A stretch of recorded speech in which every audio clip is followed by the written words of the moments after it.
शेर और चूहा। एक बार की बात है, किसी जंगल में एक चूहा रहता था। एक दिन जब वो अपनी बिल की तरफ लौट रहा था, तो उसने एक गुफा में एक शेर को आराम करते देखा। शेर को मजे में सोते हुए देख चूहे के मन में शरारत सूझी। चूहा शेर की गुफा में जा घुसा और शेर के ऊपर चढ़ गया। वह शेर के ऊपर खूब उछल कूद करने लगा और उसके बाल खींचने लगा। चूहे की शरारतों से शेर की नींद खुल गई और उसने चूहे को अपने नुकीले पंजों में दबोच लिया। चूहे ने जब शेर के पंजे में खुद को पाया, तो वो समझ चुका था कि शेर के गुस्से से अब उसे कोई नहीं बचा सकता और आज उसकी मौत तय है।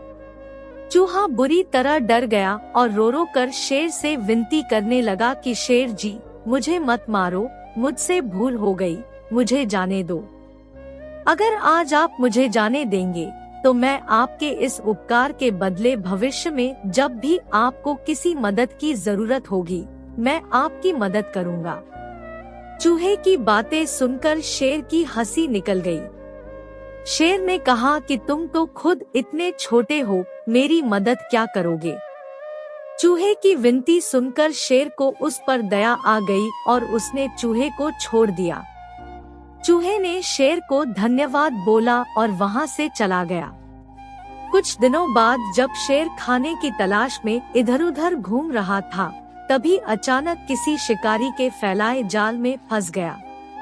शेर ने खुद को जाल से निकालने की भरपूर कोशिश की, लेकिन निकल नहीं पाया। काफी देर कोशिश करने के बाद शेर ने मदद के लिए दहाड़ लगानी शुरू की।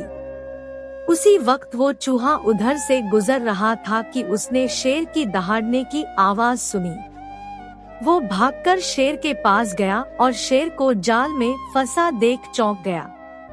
उसने बिना देर करते हुए अपने नुकीले दांतों से जाल को काटना शुरू किया और कुछ ही देर में उसने पूरे जाल को काटकर शेर को आजाद कर दिया।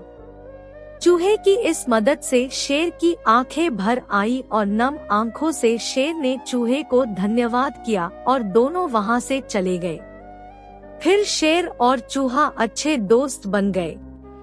कहानी से सीख। इस कहानी से हमें यह सीख मिलती है कि हमें सिर्फ शरीर के आधार पर किसी इंसान को छोटा या बड़ा नहीं समझना चाहिए। साथ ही हमें दूसरों की मदद करनी चाहिए, क्योंकि जब हम दूसरों की मदद करेंगे, तभी कोई हमारी मदद के लिए आगे आएगा।